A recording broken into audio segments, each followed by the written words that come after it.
Hello and welcome to the GK academy channel. আমার নাম সর্বজিৎ এবং জিকে একাডেমি চ্যানেলে আমি তোমাদের সকলকে স্বাগত জানাই। আমরা মডার্ন হিস্ট্রির ওপরে পড়ছিলাম এবং এর আগের দিন অবধি আমি মডার্ন হিস্ট্রিতে যে এই সময় আন্দোলনগুলো হয়েছিল মহাবিদ্রোহের আগে, যে সমস্ত আন্দোলনগুলো সংগঠিত হয়েছিল সেইগুলো সম্পর্কে তোমাদের পড়িয়ে এসেছি। আজকে আমরা পড়ব, মানে আজকের থেকে শুরু করব নতুন একটা চ্যাপ্টার, যেটা হচ্ছে মহাবিদ্রোহ, দ্য রিভল্ট অফ 1857।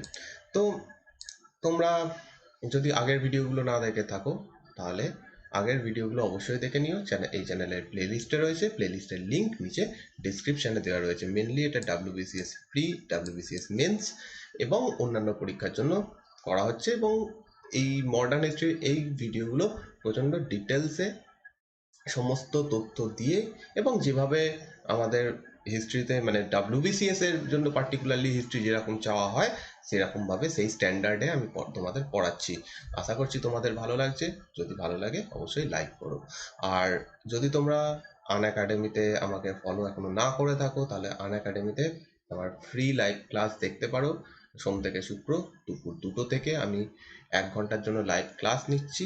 ওখানে আমি এনসেন্ট হিস্ট্রি পড়াচ্ছি, প্লাস সেখানে এমসিকিউ কোশ্চেনও ডিসকাস করছি। তো তোমরা অবশ্যই দেখতে পারো, খুব বেনিফিটেড হবে তোমরা ওই ক্লাসগুলো থেকে। তো আন একাডেমির লিঙ্ক আমি নিচে ডিসক্রিপশানে দিয়ে রাখছি, সেখানে গিয়ে তোমরা ফলো করতে পারো বা আন একাডেমিতে গিয়ে আমাকে সার্চ করতে পারো সর্বজিৎ সেনগুপ্ত নামে। তো আজকেও আমি 2টো থেকে ক্লাস নেব। আজকে ক্লাসটাও তোমরা অ্যাটেন্ড করো, অবশ্যই তোমরা করো। 2টোর সময় লাইভ হয়ে যাও, তখন তোমরা আমার সঙ্গে আমি পড়াবো, তখন তোমরা লাইভ থাকলে নিজেরা ইন্টারাক্ট করতে পারবে।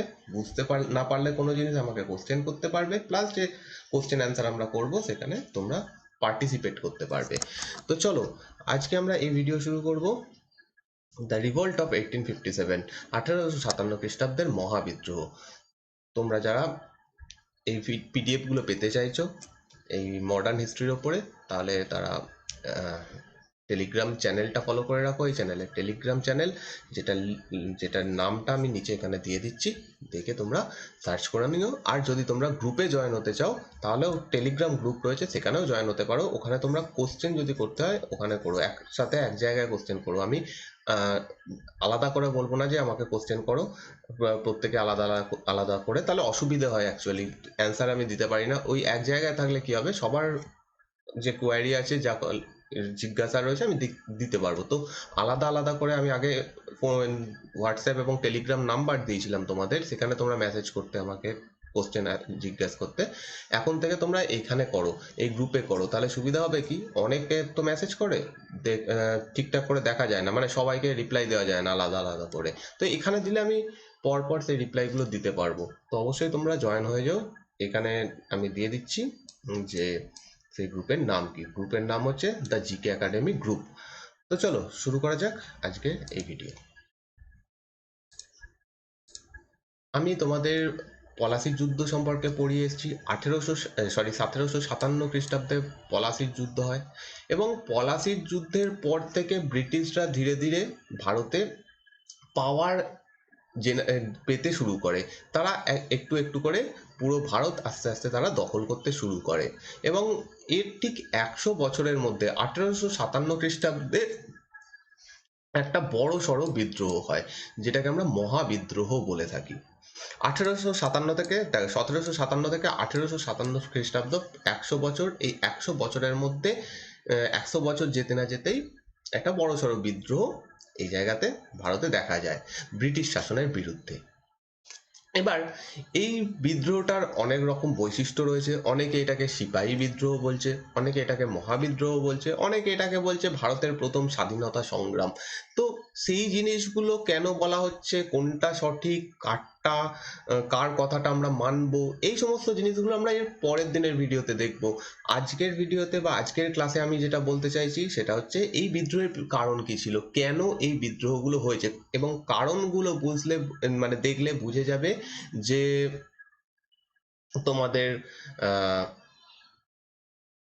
আহ, এই বিদ্রোহগুলোকে কেন কেউ সিপাহী বিদ্রোহ বলছে, মানে এই বিদ্রোহটাকে কেন কেউ সিপাহী বিদ্রোহ বলছে, কেন কেউ মহাবিদ্রোহ বলছে, এইগুলো এই কারণের উপরই নির্ভরশীল, আর কারণগুলো ইম্পর্টেন্ট জানা। যাই হোক, এই সময় থেকে এই সময়ের মধ্যে 1757 থেকে 1857-এর মধ্যে একাধিক বিদ্রোহ হয়। এরম নয় যে একদম 1857 গিয়ে একটা বড়সড় বিদ্রোহ হয়। এর মাঝে যে এই 100 বছর এর আগে এর মধ্যে একাধিক বিদ্রোহ হয়, যে বিদ্রোহগুলো নিয়ে আমরা আগে আগে দুটো ভিডিওতে আমি আলোচনা করেছি। সেই সমস্ত যে বিদ্রোহগুলো একে একে সংগঠিত হয় এবং তার ফাইনাল রূপ, চরম রূপ হচ্ছে এই মহাবিদ্রোহ, যেটা 1857 খ্রিস্টাব্দে সংগঠিত হয়। তো এই 1757 থেকে 1857 খ্রিস্টাব্দের মধ্যে যে বিদ্রোহগুলো হয়, তার মধ্যে আমরা বিভিন্ন ধরনের বিদ্রোহ দেখেছি। সেখানে এক রকমের বিদ্রোহ নয়, একাধিক রকমের বিদ্রোহ হয়েছে। সেখানে কোনো বিদ্রোহ হয়েছে ধর্মীয় কারণে, কোনো বিদ্রোহ হয়েছে পলিটিক্যাল কারণে, কোনো বিদ্রোহ দেখেছি আমরা ট্রাইবাল মুভমেন্ট ছিল, আদিবাসী বিদ্রোহ ছিল, কোনো জায়গাতে কৃষক বিদ্রোহ ছিল, আবার কোনো জায়গাতে সিভিল রিভলিউশন ছিল বা সৈনিকদের বিদ্রোহ ছিল। এই প্রত্যেকটা বিদ্রোহ থেকে আমরা একটা জিনিস বুঝতে পারছি যে এই বিদ্রোহগুলো সমাজের বিভিন্ন শ্রেণী থেকে আসছে। এর মধ্যে প্রত্যেকটা যে বিদ্রোহ হয়েছে, প্রত্যেকটাতে বিভিন্ন ধরনের বা বিভিন্ন পেশার মানুষ যুক্ত রয়েছে। তো সমাজের প্রত্যেকটা কোণা থেকে এই বিদ্রোহটা উঠে আসছে। ইভেন অনেক জমিদাররা বিদ্রোহ করে, অনেক ছোট ছোট রাজারা বিদ্রোহ করে। তো প্রত্যেকটা জায়গা থেকে এই বিদ্রোহগুলো উঠে আসছিল এবং সমাজের বিভিন্ন শ্রেণী থেকে যখন বিদ্রোহগুলো আসছিল, তার মানে প্রত্যেকটা লোকই মানে এই শাসনের ওপরে ক্ষুব্ধ ছিল এবং তারই বহিঃপ্রকাশ, একদম ফুল অ্যান্ড ফাইনাল বহিঃপ্রকাশ হয় এই মহাবিদ্রোহের মাধ্যমে। তো এইরকম কোনো কারণ নয় যে মহাবিদ্রোহটা হঠাৎ করে সংগঠিত হয়ে গেছিল বা শুধুমাত্র কোনো একটা বিশেষ ঘটনার জন্যই মহাবিদ্রোহ শুরু হয়ে গেছিল, এরম নয়। এই বিদ্রোহটা দিনে দিনে জমা হচ্ছিল, মানুষের মনে ক্ষোভটা জমা হচ্ছিল, একসাথে বাস্ট করে যখন এই 1857 খ্রিস্টাব্দ আসে। তো এর মধ্যে কি কি কারণ রয়েছে এই বিদ্রোহগুলো হওয়ার পিছনে? মেন মেন যে কারণগুলো রয়েছে, প্রথমে তার মধ্যে রয়েছে ইকোনমিক কজ, মানে হচ্ছে অর্থনৈতিক কারণ, এবং এই কারণটা সব থেকে গুরুত্বপূর্ণ কারণ আমরা বলতে পারি, কারণ এই কারণের ফলে বহু সংখ্যক মানুষ, মানে ইকোনমি এই সময় এমন একটা অবস্থায় পৌঁছে যায় যে সমাজের প্রায় প্রত্যেকটা মানুষের জীবনে একটা কঠিন সময় এসে পৌঁছে যায়। সেটা শুধুমাত্র যারা সাধারণ কৃষক বা শ্রমিক তাদের জন্য নয়, জমিদারদের ক্ষেত্রেও এটা হয় যে ইকোনমিক যে কন্ডিশন সেটা খারাপ হয়ে যায়। তো ইকোনমিক এই কন্ডিশন খারাপ হওয়াটা মহাবিদ্রোহের একটা গুরুত্বপূর্ণ কারণ। প্রথম যদি আমরা কৃষকদের দিকে দেখি, কৃষকদের ওপরে এই সময়ে নতুন রেভিনিউ সিস্টেম নিয়ে আসা হয়, যার সঙ্গে তারা পরিচিত ছিল না। ইভেন সেই রেভিনিউ সিস্টেমে তাদেরকে অনেক বেশি ট্যাক্স দিতে হতো, যেটা আগে হতো না। এবং তাছাড়াও খরা বা বন্যা বা এরকম কোনো প্রাকৃতিক দুর্যোগ হলে আগেকার জমিদাররা, যারা ট্র্যাডিশনালি এতদিন ধরে জমিদারি করে আসছে, তারা কিছুটা হলেও মকুব করতো, মাফ করতো। কিন্তু এই সময় এসে সেই সমস্ত কিছু হচ্ছে না, প্রচন্ড ট্যাক্সের বোঝা। এছাড়াও এই সময় যারা নতুন নতুন মানি ল্যান্ডাররা উঠে আসে, অর্থাৎ যারা মহাজন শ্রেণী এই সময় সৃষ্টি হয় এই ইংরেজদের আমলে, তারা কি করতো? কৃষকদের টাকা দিত, ধার দিত, কিন্তু সেই টাকাগুলো তারা আননেসেসারি অত্যাধিক সুদ চাপিয়ে দিত। এবং সেই সময়ের মানুষ বেশিরভাগই অতটা পড়াশুনো জানতো না, তারাও এই করের বোঝার মধ্যে পড়ে যেত। এবং এই সমস্ত কিছুর কারণে কৃষক শ্রেণী একদম দুর্বল হয়ে পড়ে। যদিও ভারতে কৃষি কাজ খুব ভালো হয়, কারণ ভারতের জমি প্রচন্ড উর্বর ছিল, কিন্তু এই ট্যাক্সের বোঝা, তার সঙ্গে যারা ওই মহাজন শ্রেণী ছিল তাদের অত্যাচার, তার ফলে কৃষকদের অবস্থা খারাপ হয়ে যায়। এবং তাছাড়াও এই সময় যারা জমিদার শ্রেণী হিসাবে উঠে আসে, তারা কোনোদিনই ট্র্যাডিশনালি জমিদারি করেনি বা তারা কোনোদিনই ট্র্যাডিশনাল জমিদার ছিল না। অতএব কিভাবে জমিদারি করতে হয়, কৃষকদের কি সমস্যা হতে পারে, জমি কিভাবে ঠিকঠাক করা যেতে পারে বা জমির উর্বরতা কিভাবে বাড়ানো যেতে পারে, কতটা ফসল হতে পারে, এই সমস্ত কিছু সম্পর্কে তাদের কোনো আইডিয়াই ছিল না। এই সময় হয়ে যায় কি, যাদের কাছে বেশি টাকা তারা ততটা বেশি জমিদারির মালিক হয়ে যেত।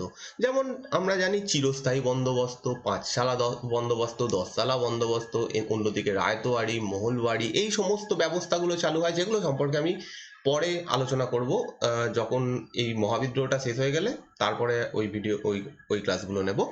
তো সেইখানে দেখবো যে যাদের এই সমস্ত জমিগুলো দেওয়া হতো তারা নিলামের মাধ্যমে এই জমিগুলো পেত, অতএব যার কাছে বেশি টাকা রয়েছে তারা এখন জমিদার। কিন্তু এর ফলে সমস্যাটা হচ্ছে, কৃষকদের কথা এরা কেউ চিন্তা করছে না, না জমিদার, নতুন যারা জমিদার হচ্ছে তারা চিন্তা করছে, না যারা ইংরেজ যারা ওপরে বসে আছে তারা চিন্তা করছে। তার ফলে, এবং তার সঙ্গে মানি ল্যান্ডাররা তো রয়েছেই, মানে যারা মহাজন শ্রেণী তারা রয়েছেই, এরা সকলে মিলে কৃষকদের অবস্থা খারাপ করে দেয়। এবং সেকেন্ড ব্যাপার হচ্ছে যে ট্র্যাডিশনাল জমিদারি সিস্টেমটা ছিল সেটা যেহেতু খতম হয়ে যায়, সেই জন্য যারা শিল্পকর্মের সঙ্গে যুক্ত ছিল তাদেরও জীবিকা নষ্ট হয়ে যায়। কৃষকদের অবস্থা তো খারাপ হয়েছেই, যারা শিল্পী ছিল তাদের জীবিকাও এই সময় শেষ হয়ে যায়, কারণ এই সমস্ত জমিদাররা বা ছোট ছোট রাজারা যারা এতদিন ধরে জমিদারি করত, ছোট ছোট রাজারা রাজত্ব করত, তারা এই সমস্ত শিল্পীদের কাছ থেকে দামি জিনিসপত্র কিনতো, তারা নিজেদের শখ আহ্লাদ এগুলো মেটাতো।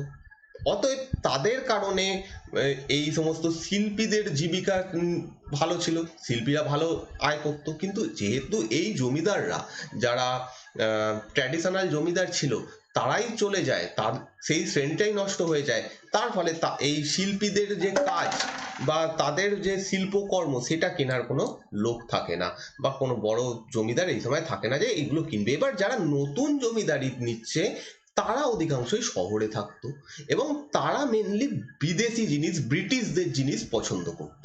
তার ফলে এদের সঙ্গে মানে এরা দেশীয় যে সমস্ত শিল্পীদের জিনিসপত্র সেইগুলো ততটা কিনতো না, যার ফলে দেশের যে শিল্প সেইটা পুরোপুরিভাবে নষ্ট হয়ে যায়। এই সময় যে হ্যান্ডিক্রাফট ছিল আমাদের দেশে, সুতির বস্ত্র বা এই সমস্ত জিনিস, কাঠের কাজ, হাতির দাঁতের কাজ, এই সমস্ত জিনিসগুলো খুব দামি জিনিস ছিল, এবং এইগুলো নিশ্চয়ই সাধারণ মানুষ কিনবে না, এগুলো কোনো বড় জমিদার বা রাজারাই কিনবে।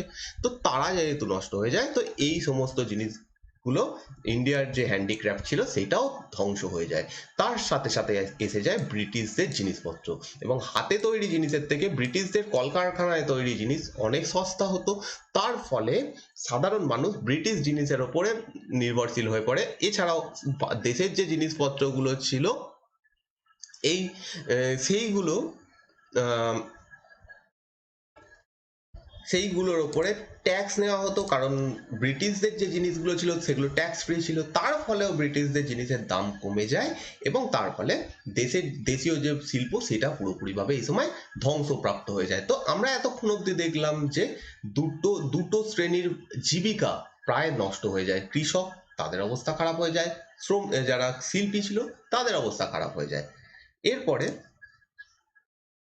যেটা এতক্ষণ বলছিলাম যে আমাদের দেশীয় জিনিসের ওপর প্রচন্ড ট্যারিফ ছিল, যেটা ব্রিটিশদের ওপর ছিল না, কারণ তাদের ট্যাক্স দিতে হতো না, তার ফলেও জিনিসের দাম কমে গেছিল। আর ফাইনালি যখন এই সমস্ত শিল্পী যারা ব্যবসা বাণিজ্যের সঙ্গে যুক্ত ছিল তাদের যে জীবিকা নষ্ট হয়ে যায়, তখন তারা ভাবে যে আমাদেরকে কিছু না কিছু করে আমাদের জীবন ধারণ করতে হবে, সেই জন্য তারা চলে আসে জমির ওপরে, অর্থাৎ কৃষিকাজে। অতএব কৃষিকাজের ওপর আরো প্রেসার বেড়ে যায়, আরো বেশি মানুষ এবার কৃষিকাজে নিযুক্ত হয়ে পড়ে, তার ফলেও যে কৃষকদের ইনকাম ছিল সেটা কমে যায়, এবং এই অবস্থা খুবই খারাপের দিকে চলে যায়। তো এই ইকোনমিক কারণ একটা গুরুত্বপূর্ণ কারণ, এর ফলে প্রত্যেকটা শ্রেণীর মধ্যে, কৃষক থেকে শুরু করে, শ্রমিক থেকে শুরু করে, যারা শিল্পী রয়েছে তারা প্রত্যেকেই এই একটা ইকোনমিক ক্রাইসিসের মধ্যে পড়ে যায়, এবং তাদের মনে একটা ক্ষোভ সঞ্চার হয়। তাই জন্য আমরা পরবর্তীকালে যখন দেখবো বিদ্রোহগুলো হচ্ছে, তাতে কৃষক, শ্রমিক, সমস্ত শ্রেণীর মানুষ অংশগ্রহণ করছে। আর এই কারণেই এই বিদ্রোহটাকে শুধুমাত্র সিপাহী বিদ্রোহ বললে হবে না, কারণ এখানে সাধারণ মানুষ থেকে শুরু করে জমিদার, রাজা, যারা বড় একটু মানে যেমন মুঘল যে শাসক ছিল তিনি, সবাই এখানে অংশগ্রহণ করেছিল। অতএব এটাকে শুধুমাত্র সিপাহী বিদ্রোহ এই কারণেই বলা যায় না। যাই হোক, সেটা আমরা পরের দিন দেখব। আজকে কারণগুলো দেখে নিই। এরপরের কারণ হচ্ছে পলিটিক্যাল কজ, পলিটিক্যাল কারণ। ইংরেজরা এসে থেকেই ধীরে ধীরে তারা জমি বা জায়গা দখল করতে শুরু করেছিল। তাদের পলিসি ছিল যে জায়গা দখল করে নাও, গ্রিডি পলিসি ছিল। এরা কোনোদিনই চায়নি যে যারা এখানকার রাজা ছিল তারা থাকুক, আমরাও থাকবো, আমাদের কিছু জায়গা থাকবে, এরম চায়নি। তারা প্রত্যেকটা জায়গা একদম প্ল্যান করে করে জায়গাগুলো দখল করেছে। এবং তার সাথে সাথে আরো কিছু মারাত্মক মারাত্মক রুলস নিয়ে এসছে, যেমন সাবসিডিয়ারি অ্যালায়েন্স বা অধীনতামূলক মিত্রতা নীতি, ডক্ট্রিন অফ ল্যাপস মানে হচ্ছে সত্ত্ব বিলোপ নীতি। এই সমস্ত নীতিগুলোর মাধ্যমে যেভাবে তারা জমি মানে জায়গাগুলো, রাজ্যগুলো নির্লজ্জভাবে দখল করেছে, সেইটা সাধারণ মানুষকে তো ক্ষুব্ধ করেছেই। যারা এই জায়গাকার রাজা ছিল বা এখানকার যুবরাজ ছিল, মানে যারা রয়্যাল ফ্যামিলি থেকে আসছে, তারা পর্যন্ত ক্ষুব্ধ ছিল। তারা ইংরেজদের ওপর প্রচন্ডভাবে ক্ষুব্ধ ছিল। তো এই সমস্ত একটা গ্রিডি পলিসি, যে জমি মানে জায়গা দখল করা, এই জিনিসটা খুবই খারাপ এফেক্ট করেছিল ইংরেজদের জন্য। যেমন ডক্ট্রিন অফ ল্যাপস, সত্ত্ববিলোপ নীতি, এটা সম্পর্কে আমাদের আলাদা করে আলোচনা করতে হবে, তখন বুঝবো। কিন্তু একটা জাস্ট ব্যাপার হচ্ছে, এই সত্ত্ববিলোপ নীতিতে বলা হয়েছিল যে কোনো দেশীয় রাজা তার যদি পুত্র না থাকে তাহলে সে দত্তক নিতে পারবে না। এর মধ্যে যদিও অন্যান্য আরো অনেক রকমের ছিল, টার্মস অ্যান্ড কন্ডিশন ছিল, মেন কথা হচ্ছে এটাই। তো এই জিনিসটা যখন হচ্ছে যে কোনো একজন রাজার যদি পুত্র না থাকে সে দত্তক নিতে পারবে না, তার ফলে যারা হিন্দু রাজা ছিল বা হিন্দু যুবরাজ ছিল তারা ক্ষুব্ধ হয়। তাদের যে ভ্যালিড সিংহাসন ছিল সেটা এই সময় দখল করে নেওয়া হয়। তো এই সমস্ত জিনিসগুলো ইংরেজদের জন্য নেগেটিভ হিসাবে কাজ হয়েছিল। মুঘলদের অবস্থা এই সময় খারাপ করে দেওয়া হয়েছিল। মুঘলদের থেকে সমস্ত শক্তি ধীরে ধীরে করে কেড়ে নেওয়া হয়। প্রথমে তাদের থেকে ক্ষমতা কেড়ে নেওয়া হয়, তারপরে তাদের যে মুদ্রা চলতো সেই সমস্ত কিছু বন্ধ করে দেওয়া হয়, এবং ফাইনালি মুঘল যে বাদশা তাকে শুধুমাত্র বসিয়ে রেখে জাস্ট পেনশন দিয়ে বসিয়ে রাখা হতো এবং ইংরেজরা শাসন করতো। এবং মুঘলরা আর কিছু না হোক, ভারতে সে হিন্দু হোক বা মুসলিম হোক, যে জনসাধারণই হোক না কেন, মুঘলদের প্রতি একটা আলাদা ফেথ বা একটা ব্যাপার ছিল, কারণ বহুদিন ধরে মুঘলরা শাসন করছে। তারা এই দেশের মানুষ হয়ে উঠেছিল। তারা তাদের মধ্যে কয়েকজন শাসক হয়তো কিছু অত্যাচার করেছে বা কিছু, কিন্তু অধিকাংশ শাসকই দেশের মানে ভারতীয় হিসেবেই শাসন করেছে, কোনোদিনই তাদেরকে আলাদা করে কোনো ভারতীয় দেখেনি। যার ফলে যখন মুঘলদের এরকম অবস্থা খারাপ হয়ে যায়, তখন সাধারণ মানুষের মধ্যে একটা নেগেটিভ এফেক্ট পড়ে। এবার হচ্ছে অ্যাডমিনিস্ট্রেটিভ কজ। অ্যাডমিনিস্ট্রেটিভ কজ বলতে এই সময় প্রচন্ড করাপশন ছিল। ইংরেজরা প্রচন্ড করাপ্টেড ছিল, এটা মানতেই হবে। তাদের মধ্যে করাপশনের লেভেল অনেক বেশি ছিল। তারা প্রথম থেকেই করাপশন করে আসছে। কিভাবে? যখন বিনা শুল্কে বাণিজ্যের ব্যাপারটা এসেছিল, বিনা শুল্কে বাণিজ্য করার অধিকারী কারা ছিল? যারা ব্রিটিশ ইস্ট ইন্ডিয়া কোম্পানি, এরা ব্যবসা করতে পারতো, কিন্তু সেখানেও করাপশন ছিল। সাধারণ যারা কর্মচারী তারাও বিনা শুল্কে ব্যবসা বাণিজ্য করছে, যদিও তাদের কোনো অধিকার ছিল না সেটা করার। ইভেন তারা সেই যে এটা ছিল ওই চার্টারটা, সেইটা অন্যান্যদের বিক্রি করত এবং তার মাধ্যমেও তারা লাভ করতো। মানে যেখান থেকে পারতো তারা লাভ করতো। যখন তখন তারা ঘুষ চাইতো, যখন তখন তারা দেশীয় রাজাদের ওপর মানে চাপ বাড়াতো। এই সমস্ত করে প্রচন্ডভাবে করাপশন এই সময়ের শাসন ব্যবস্থাতে ছিল, এবং শাসন ব্যবস্থাতে এই করাপশন সাধারণ মানুষের অবস্থা খারাপ করে দেয়, যেটার ফল হয়েছিল একটা মহা বিদ্রোহ, একটা বিশাল বড় বিদ্রোহ। এবং কোম্পানির আন্ডারে যারা কাজ করত, যাদের হাতে ক্ষমতা রয়েছে, যেমন পুলিশ, যেমন যারা অফিসার, যারা ট্যাক্স কালেক্ট করত, যারা কোর্টে কাজ করত, এরাও পর্যন্ত করাপশন করত।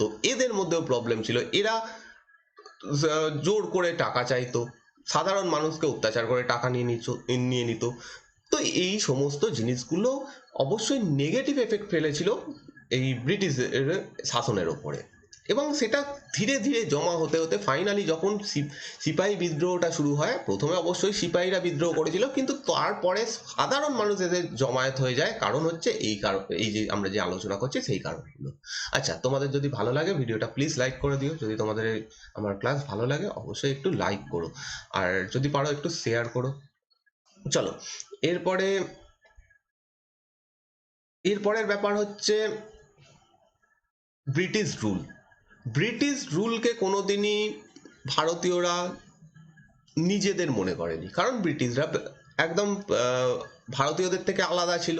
তারা বর্ণে হোক বা তাদের হাইট, কথাবার্তা, ভাষা, সমস্ত কিছুতে আলাদা ছিল। তো তারা যখন শাসন করছে, কোনোদিনই এই সময়ে আমরা যখনকার কথা আলোচনা করছি সেই সময় মানুষ এদেরকে নিজেদের মতো করে মনে করেনি। দেখো, এর আগে আমরা বিদেশিদের আক্রমণ দেখেছি, মুঘলরাই বিদেশি ছিল। তার আগে যারা সুলতানি যুগে যারা শাসন করেছে এখানে, তারা বিদেশি ছিল, কিন্তু তাদেরকে আমাদের দেশের মানুষ মেনে নিয়েছে, কারণ তাদের যে কালচার, তাদের কালচারের সঙ্গে ভারতীয় কালচার মিশে গেছিল। ইভেন অনেক ক্ষেত্রে তারা ভারতীয়দের নিয়োগ করত, উঁচু উঁচু পোস্ট দিত, তা ভারতীয়দের জন্য ভালো ভালো কাজ করত। তো অনেকটা বেশি সেটা সাধারণ মানুষের জন্য নিজেদের মতো একটা ব্যাপার ছিল, কিন্তু ব্রিটিশরা এরকম কোনোদিনই করেনি। তারা কোনোদিনই কোনো ভারতীয়কে উচ্চ পদে যেতে দেয়নি। এটা মহাবিদ্রোহের আগে। মহাবিদ্রোহের পরে কিছুটা চেঞ্জ হবে, যখন কোম্পানির বদলে ইংরেজ, মানে ডাইরেক্ট ইংরেজ সরকার শাসন করবে, এখানে মহারানীর শাসন চালু হবে, একটু হলেও ব্যাপারটা চেঞ্জ হয়। কিন্তু তখনও পর্যন্ত ভারতীয়দের উপর ডিসক্রিমিনেট প্রচন্ড বেশি করা হতো। ভারতীয়দের উঁচু পোস্টে যেতে দেওয়া হতো না, ভারতীয়দেরকে সেরম ভাবে করা হতো না, ভ্যালু দেওয়া হতো না। সিপাহীদের বিদ্রোহের মেন একটা কারণ হচ্ছে তাদেরকে ঠিকঠাক মাইনে দেওয়া হতো না। তাদের সম সম পোস্টে যারা ব্রিটিশ সৈন্য রয়েছে তাদের অনেক বেশি স্যালারি ছিল, কিন্তু ভারতীয়দের ছিল না। ইভেন বিভিন্ন জায়গাতে আমরা জানি এরকম লেখা থাকতো, ভারতীয় এবং কুকুর প্রবেশ নিষেধ। অর্থাৎ এরকম ভাবে ভারতীয়দের যে ভাবাবেগ ছিল সেটার উপর আঘাত দেওয়া হয়েছিল, এবং ব্রিটিশদের কোনোদিনই ভারতীয়রা নিজেদের মনে করেনি। এবার হচ্ছে সোশিও রিলিজিয়াস কজ। এইখানে এটাও একটা গুরুত্বপূর্ণ কারণ। ব্রিটিশরা সবসময় নিজেদেরকে মনে করতো তারা মহান, বা তারা অনেক বেশি এগিয়ে, তারা অনেক বেশি সভ্য, এবং সেই জায়গাতে তারা ভারতীয়দের মনে করতো অসভ্য। তারা এখনো আধুনিক শিক্ষায় শিক্ষিত নয়, তাদের মধ্যে কোনো শিক্ষা নেই, জ্ঞান নেই, এই সমস্ত কিছু মনে করতো। এবং এই জিনিসটা সাধারণ মানুষ কেন মেনে নেবে? একজন বিদেশি এসে আমাদের উপর যদি এরকম বলে যে তোমরা অসভ্য, আমরা সভ্য, সেটা কি সাধারণ মানুষ মেনে নেবে? কোনোদিনই মেনে নেবে না। তো এই জিনিসটা যে এখানকার যারা মানুষ, এখানকার যারা ভারতীয়, তারা খুবই খারাপ চোখে দেখেছিল। এবং সেকেন্ড ব্যাপার হচ্ছে খ্রিস্টান মিশনারিজ, যারা খ্রিস্ট ধর্ম প্রচার করতে এখানে আসতো। এখানে অনেক চার্চ তৈরি হয়েছিল, সেখানে বিভিন্ন খ্রিস্ট ধর্ম প্রচারের জন্য বিভিন্ন লোক আসতো ইউরোপ থেকে বা ইংল্যান্ড থেকে। তাদেরকে এখানকার মানুষ প্রপারলি মেনে নেয়নি, তাদেরকে একটু সন্দেহের চোখে দেখতো, যে এরা এসে আমাদের ধর্ম পরিবর্তন করার চেষ্টা করছে। প্রথম কথা তো এটা শুরু হয় যে যখন খ্রিস্টান মিশনারিরা প্রথম আসতে শুরু করে, তখন ভারতীয়রা মনে করতে থাকে যে এরা আমাদের ধর্ম পরিবর্তন করার চেষ্টা করছে। এইটা আরো বেশি তাদের মনে গেঁথে যায় যখন বিভিন্ন ভারতীয় রীতিনীতিকে তারা চেঞ্জ করার চেষ্টা করে। যেমন সতী প্রথা, সতী প্রথা তারা বন্ধ করে দেয়। উইডো ম্যারেজ অর্থাৎ বিধবা বিবাহ তারা চালু করে। মহিলাদের এডুকেশনের জায়গা তৈরি করে, বা মহিলাদের এডুকেশনের জন্য স্কুল তৈরি করে। তখন তো সেটা আরো তাদের মনে সন্দেহটা দানা বাঁধতে শুরু করে যে এরা পুরোপুরি আমাদের ধর্মকে চেঞ্জ করে দেওয়ার চেষ্টা করছে। এবার তোমরা বলবে যে সতীদাহ প্রথা অবশ্যই খারাপ জিনিস ছিল, বিধবাদের বিবাহ দেওয়া অবশ্যই ভালো কাজ, মহিলাদের শিক্ষা দেওয়া অবশ্যই ভালো কাজ, অবশ্যই এগুলো ভালো কাজ। কিন্তু সেই সময়ের ভিত্তিতে, যে সময়ের মানুষের কাছে প্রপার শিক্ষা নেই, এটা মানতে হবে যে সেই সময় ভারতীয়রা শুধুমাত্র ধর্ম শিক্ষাতেই শিক্ষিত হতো। তাদের যে অন্যান্য যে শিক্ষা, প্রাচীনকাল থেকে ভারতীয়রা এই গণিত, বিজ্ঞান বা এই সমস্ত জিনিসে এতটা শিক্ষিত ছিল, এই সময়ে এসে, মধ্যকালীন সময়ে এসে সেইগুলো বন্ধ হয়ে গেছিল, এবং ধর্মীয় শিক্ষা একমাত্র শিক্ষা ছিল। অতএব মানুষের কাছে মেন জিনিস হচ্ছে তার ধর্ম। সে কিন্তু দেখছে না যে মহিলাদের ওপর অত্যাচার করছি মানে এটা খুব খারাপ কাজ করছি, মহিলাদের ওপর অত্যাচার করা উচিত নয়, এইটা তারা ভাবছে না। তাদেরকে শিখিয়ে দেওয়া যেটা হয়েছে সেটাই তারা মনে করছে এটাই আমাদের কাজ, এটাই আমাদের ধর্ম। এটা যদিও খারাপ, সতীদাহ প্রথা খুবই বর্বর কাজ, একজনকে জ্যান্ত জীবিত অবস্থায় হত্যা করা, পুড়িয়ে দেওয়া খুবই খারাপ কাজ, কিন্তু সেই সময়ের ভিত্তিতে মানুষের কাছে এটা সঠিক ছিল, মানে তারা মনে করতো এটাই ধর্ম, এটাই আমাদের করতে হবে, বা এটা না করলে আমাদের পাপ হবে, বা এরকম সমস্ত জিনিস তারা ভাবতো। এবং যখন এই চেঞ্জগুলো আসতে শুরু করে, তখন যারা সাধারণ, একদম সাধারণ মানুষ, যাদের কাছে কোনো সেরকম শিক্ষা নেই, আধুনিক শিক্ষায় তারা শিক্ষিত নয়, তারা মনে করতে শুরু করে যে এরা আমাদের ধর্মকে চেঞ্জ করতে চাইছে, এরা আমাদের সমাজের রীতিনীতিকে চেঞ্জ করতে চাইছে। এবং ফাইনালি আরো একটা জিনিস হয়, এই সময় একটা নতুন অ্যাক্ট পাস হয়, religious disabilities act. Religious disabilities act 1856 খ্রিস্টাব্দে এটা পাস হয়। এবং এইখানে বলা হয় যে যে মন্দিরগুলো রয়েছে, যে মসজিদগুলো রয়েছে, তাদের হাতে যে জমিগুলো রয়েছে তার উপরে ট্যাক্স দিতে হবে। আর এই ট্যাক্স দেওয়ার প্রথাটা কবে থেকে বন্ধ হয়েছে জাস্ট ইমাজিন করো, প্রাচীনকাল থেকে, যখন সাতবাহনরা এখানে রাজত্ব করছে তখন থেকে মন্দিরের ওপরে বা এরকম মন্দিরে জমি দান করা হতো এবং সেগুলো ট্যাক্স ফ্রি হতো। সেই সময় থেকে চলছে। সেটা সুলতানি যুগে এসে যে মসজিদগুলো ছিল সেগুলোর ওপর হয়, মসজিদগুলোকে ফ্রি ল্যান্ড দেওয়া হতো, এর যুগেও হয়েছে, মুঘল যুগেও হয়েছে। তো এত বছরের একটা বড় প্র্যাকটিস যে ধর্মীয় যে জায়গাগুলো রয়েছে তারা ট্যাক্স দেবে না, সেই জিনিসটা হঠাৎ করে এই 1856 খ্রিস্টাব্দে চেঞ্জ হয়ে যাচ্ছে। এবং এইটা মানুষের মনে এটা পুরোপুরিভাবে গেঁথে দেয় যে এরা, ইংরেজরা আমাদের যে ধর্ম, আমাদের রীতিনীতি, আমাদের সভ্যতা, এই সমস্ত জিনিসগুলোকে ধ্বংস করে দিতে চাইছে, আমাদের ধর্মকে চেঞ্জ করে দিতে চাইছে।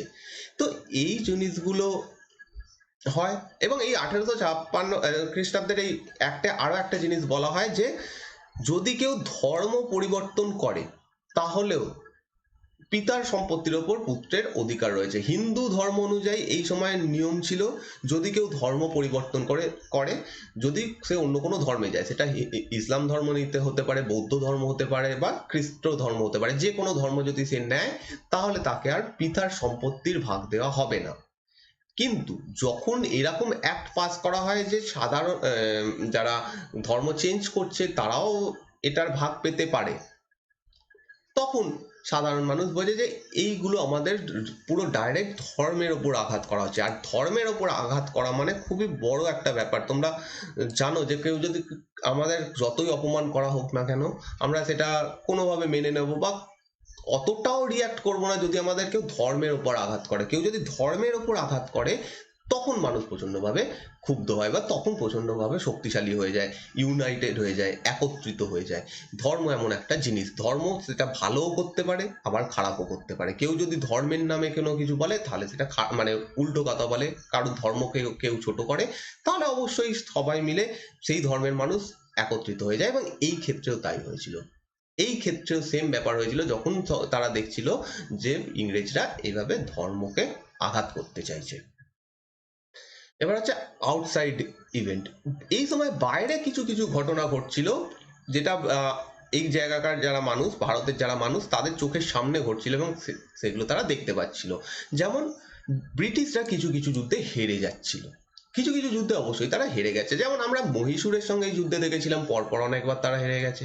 মারাঠাদের সঙ্গে যুদ্ধে দেখেছিলাম যে তারা প্রথমের দিকে হেরে গেছিল। প্রথম আফগান যুদ্ধে তারা হেরে গেছিল। আফগান যুদ্ধ এখনো তোমাদের আমি পড়াইনি, পরে পড়াবো। তো আফগান যুদ্ধে তারা হেরে গেছিল। তো এরকম কিছু কিছু যুদ্ধে যখন তারা হেরে যাচ্ছে, মানুষ এটা বুঝতে পারে যে ইংরেজদের হারানো সম্ভব, এরম নয় যে ইংরেজরা পরাজিত হতেই পারে না, এটা বুঝতে পারে যে ইংরেজদেরও হারানো সম্ভব। এবং এইটা সাধারণ মানুষ প্লাস যারা সিপাহী রয়েছে তাদের মধ্যে দানা বাঁধতে শুরু করে যে ইংরেজদের আমরা চাইলে হারাতে পারি। এবং এটাও একটা বড় কারণ এই বিদ্রোহটা হওয়ার জন্য। এবং ফাইনালি সিপাহীরা কেন বিদ্রোহ করেছিল, মেন এই যে বিদ্রোহটা, এটা ফার্স্ট শুরু হয়েছিল সিপাহীদের কাছ থেকে, পরবর্তীকালে সেটা মহাবিদ্রোহের রূপ ধারণ করে, সেটা সমস্ত মানুষের মধ্যে ছড়িয়ে পড়ে। প্রথমে এটা সিপাহীদের মধ্যে থেকে শুরু হয়েছিল, এবং সিপাহীদের মধ্যে থেকে এটা শুরু হওয়ার পিছনে কারণ হচ্ছে, সিপাহীদের এই সময় অনেকগুলো কারণ ছিল। ফার্স্ট কারণ, এই সময় যারা ব্রিটিশদের আন্ডারে সৈন্যবাহিনীতে কাজ করতো, যে সমস্ত ভারতীয়রা, তাদেরকে বলা হয় যে তোমরা তিলক কাটতে পারবে না, তোমরা পাগড়ি পরতে পারবে না। এবং এই সময় যারা ভারতীয় সিপাহী ছিল এগুলো করতো। হিন্দুরা তিলক কেটে যুদ্ধ করতে যেত, এটা তারা খুব মানে মনে করতো, পবিত্র মনে করতো। এবার পাগড়ি পরাটা ট্র্যাডিশন ছিল, সেটা বন্ধ করে দেওয়া হয়। তাছাড়া তাদেরকে জোর করা হয় যে তোমাদেরকে টুপি পরতে হবে, এবং টুপির চামড়ার তৈরি ছিল। তো এই জিনিসগুলো সিপাহীদের মধ্যে অসন্তোষ তৈরি করছিল, তাদের ধর্মীয় ভাবাবেগকে আঘাত দিচ্ছিল। এটা একটা ব্যাপার। এবং হিন্দু ধর্মের একটা নিয়ম ছিল এই সময়, যে কেউ যদি সমুদ্র পার করে তাহলে মনে করা হতো যে তার ধর্ম চলে যাচ্ছে, তার কাস্ট লস হচ্ছে। এই জিনিসটা সেই সময় প্রচলিত ছিল। এবার এই সময় যারা ইংরেজ সিপাহী, তাদেরকে নির্দেশ দেওয়া হয় যে তোমাদেরকে যেখানে খুশি, যেখানে বলা হবে সেখানেই যুদ্ধ করতে যেতে হবে। যেমন 1856 খ্রিস্টাব্দে 1856 খ্রিস্টাব্দে লর্ড ক্যানিং যখন গভর্নর, সেই সময় একটা অ্যাক্ট পাস হয় যেটার নাম হচ্ছে general service enlistment act. General service enlistment act, এই অ্যাক্টের মাধ্যমে, এই আইনের মাধ্যমে বাংলা থেকে যারা আর্মিতে রয়েছে তাদেরকে বলা হয় যে তোমাদের যখন যেখানে বলা হবে সেখানেই সার্ভিস দিতে যেতে হবে, সেখানেই তোমাদেরকে যুদ্ধ করতে যেতে হবে। এবং এটার মানে কি, এই সময় ইংরেজদের বিভিন্ন জায়গায় যুদ্ধ হচ্ছিল, তারা আফগানদের সঙ্গে যুদ্ধ করছিল, তারা বার্মার সঙ্গে যুদ্ধ করছিল, এবং এই সমস্ত জায়গাগুলোয় যেতে তারা অনেক ক্ষেত্রে সমুদ্রপথ ইউজ করতো। এছাড়াও অন্যান্য বাইরে বিভিন্ন জায়গায় যুদ্ধ হচ্ছিল, চাইলে তারা সেখানেও পাঠিয়ে দিতে পারতো, এবং সেখানে পাঠাতে গেলে সমুদ্র পার করতে হতো। এবং যখন এইরকম বলা হয়, এবং সবারই ভয় আছে যে আমার ধর্ম চলে যাবে, এবার সেটা কতটা মানে কুসংস্কার আর কতটা সত্যি এটা পরের ঘটনা, কিন্তু মানুষের বিশ্বাস ভাঙাটা একটা সাংঘাতিক ব্যাপার। তো মানুষের বিশ্বাসের উপর যখন আঘাতটা আসে, তখন এরা সকলে একত্রিত হয়ে যায়, সিপাহীরা। এবং এই কারণে একাধিক বিদ্রোহ হয়। যেমন বাংলায় 1764 খ্রিস্টাব্দে বাংলায় বিদ্রোহ হয়, ভেলোরে বিদ্রোহ হয় 1806 খ্রিস্টাব্দে, ব্যারাকপুরে ফেমাস বিদ্রোহ হয় 1825 খ্রিস্টাব্দে, এবং আফগান যুদ্ধ যখন চলছিল তখন আবার বিদ্রোহ হয়। তো দেখতে পাচ্ছি মহাবিদ্রোহ শুরুর আগে থেকেই একাধিকবার এই সৈন্যরা বিদ্রোহ করে দিয়েছিল। এর পেছনে মেন কারণ হচ্ছে তাদের যে রীতিনীতি, ধর্মীয় ভাবাবেগ, সেগুলোকে আঘাত দেওয়া হয়েছিল। এবং এর সঙ্গে আরেকটা জিনিস অ্যাড করতে হবে, যেটা আমি এখানে অ্যাড করতে ভুলে গেছি, সেটা হচ্ছে ডিসক্রিমিনেশন, যেটা একটু আগে বলছিলাম। ব্রিটিশদের বেশি মাইনে দেওয়া হতো, ব্রিটিশ আর্মিদের সেম পোস্টে রয়েছে কিন্তু তারা বেশি মাইনে পেত। তাদেরকে হাই র্যাঙ্ক দেওয়া হতো, যেটা ভারতীয়দের দেওয়া হতো না। তো এই সমস্ত জিনিসগুলো ভারতীয়দের মধ্যে একটা ভারতীয় সৈন্যদের মধ্যে একটা নেগেটিভিটি তৈরি করে ব্রিটিশদের প্রতি। এবং ফাইনালি এই সমস্ত কিছু তো চলছিল, মানুষের মনে ক্ষোভের সঞ্চার হচ্ছিল একটু একটু করে। সেইটা ফাইনালি বাসটা কেন করে, মেন কারণ, এটা মেন কারণ বলা যাবে না, এটাকে বলা যেতে পারে যে জমা ক্ষোভটা ছিল সেটার বহিঃপ্রকাশ এই ঘটনাটার মাধ্যমে হয়। সেটা হচ্ছে এনফিল্ড রাইফেল। এই সময় নতুন একটা রাইফেলের আবিষ্কার হয়, বা এই সময় মিলিটারিতে একটা নতুন রাইফেল দেওয়া হয় যেটার নাম এনফিল্ড রাইফেল। এবং এনফিল্ড রাইফেলে যে কার্তুজ ছিল, সেটাতে বলা হয়, সেটার যে কার্তুজ এটা ছিল, কার্তুজ বলতে গুলি, অ্যাকচুয়ালি গুলি যে জিনিসটা, সীসার গুলি, সেটা একটা কিছু দিয়ে লেয়ার দিয়ে ঢাকা থাকতো, এবং সেটাকে মুখ দিয়ে কেটে সেই গুলিটাকে বন্দুকে ঢোকাতে হতো, তারপর ফায়ার করতে হতো। এই জিনিসটা যখন, এবং এটা প্রচারিত হয়ে যায় যে কার্তুজের গায়ে যেটা লাগানো রয়েছে সেটা গরু এবং শুয়োরের চর্বি দিয়ে তৈরি। এর আগে থেকে ব্রিটিশ আর্মির মধ্যে, ভারতীয় আর্মিদের মধ্যে একটা জিনিস প্রচলিত হয়ে যায় যে তাদের ধর্ম পরিবর্তন করানোর জন্য আটার সঙ্গে, যে আটা দিয়ে তারা রুটি বানিয়ে খায়, সেই আটার সঙ্গে হাড়ের গুঁড়ো মেশানো হচ্ছে, এবং গরুর হাড় বা শুয়োরের হাড় এরকম মেশানো হচ্ছে। এটা একটু একটু করে প্রচারিত হচ্ছিল প্রথমে, সেইটারও পরে গিয়ে এই এনফিল্ড রাইফেলের কেসটা আসে। যখন এটা বলা হয় যে তোমাদেরকে দাঁতে কেটে লোড করতে হবে, দিয়ে গুলি চালাতে হবে, এবং যখনই এটা প্রচারিত হয়ে যায় যে এটা গরু এবং শুয়োরের চর্বি দিয়ে তৈরি, তখন সিপাহীদের মধ্যে একটা তীব্র অসন্তোষ তৈরি হয়। কারণ গরু হিন্দুদের কাছে খুব পবিত্র, তারা গরুকে দেবতা রূপে পুজো করে। তো অবশ্যই সেটা হিন্দুদের কাছে একটা পবিত্র জিনিস, অতএব তাদের ধর্মীয় ভাবাবেগে পুরোপুরি আঘাত করা। তারা একদম বলে দেয় যে আমরা এটা করবো না, মানে এটা গুলিটা কাটবো না দাঁত দিয়ে। এবং শুয়োরের মাংস মুসলিম ধর্মাবলম্বীদের কাছে এটা বারণ রয়েছে, এটা তারা পছন্দ করেন না। তো তারাও যখন জানে যে এটা শুয়োরের চর্বি দিয়ে তৈরি, তারাও এটা দাঁত দিয়ে কাটতে বাধা দেয়। হিন্দুরাও বাধা দিচ্ছেন, হিন্দুরাও অপোজ করছে, মুসলিম যারা জনসাধারণ ছিল তারাও অপোজ করছে। তো দুটো শ্রেণী, কারণ এই সৈন্যবাহিনীতে অধিকাংশ সৈন্য নয় হিন্দু ছিল এবং নয় মুসলিম ছিল। তো দুটো শ্রেণী থেকেই যখন এই বিদ্রোহটা শুরু হয়, মানে দুজনের মধ্যেই যখন অসন্তোষটা শুরু হয়, সেটা তীব্র আকারে বেরিয়ে আসে, এবং তার ফলে এই বিদ্রোহটা এই সময়তেই হয়েছে। কেন 1857 খ্রিস্টাব্দেই হয়েছে, কেন আরো 2 বছর পরে নয় বা 3 বছর পরে নয়? তার কারণ এই এনফিল্ড রাইফেল এই সময়তেই আসে, এবং এইটা যে ক্ষোভটা ছিল সেটার বহিঃপ্রকাশ হিসেবে কাজে লাগে। তো ফাইনালি এবার বিদ্রোহ শুরু হবে। এর পরের দিন আমরা বিদ্রোহ সম্পর্কে দেখব, বিদ্রোহটার কিভাবে গতি প্রকৃতি হয়েছিল, অনেক কিছু এখানে জানার বাকি রয়েছে। কিভাবে বিদ্রোহ শুরু হয়েছিল, কোথায় কোথায় হয়েছিল, কে নেতৃত্ব দিয়েছে, কে এই বিদ্রোহগুলোকে দমন করেছে, ইত্যাদি ইত্যাদি।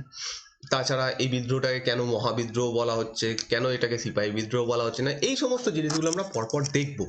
তো আশা করছি তোমাদের এই ভিডিওটা ভালো লেগেছে, তোমরা বুঝতে পেরেছো। বুঝতে পারলে অবশ্যই কমেন্ট করো, এবং তোমরা লাইক করো। লাইক করলে আমি বুঝবো যে তোমরা বুঝতে পারছো। আর যদি তোমরা এখনো আনএকাডেমিতে আমাকে ফলো না করে থাকো, অবশ্যই গিয়ে ফলো করো। ওখানেও আমি পুরো ডিটেলসে ক্লাস নিচ্ছি। যারা তোমরা এনসিয়েন্ট হিস্ট্রির উপর ক্লাস নিতে চাইছো তারা দেখতে পারো। তো চলো, এই ভিডিওটা এই অবধি থাকছে। পরের দিনের ক্লাসে আমরা এর পরের যে স্টেপটা রয়েছে, পরের যে ক্লাসটা, তাতে আমরা সিপাহী বিদ্রোহের পরবর্তী যে জিনিসগুলো রয়েছে সেগুলো দেখে নেবো। তো এই ভিডিওটা এই অবধি থাকছে। Thank you for watching this video.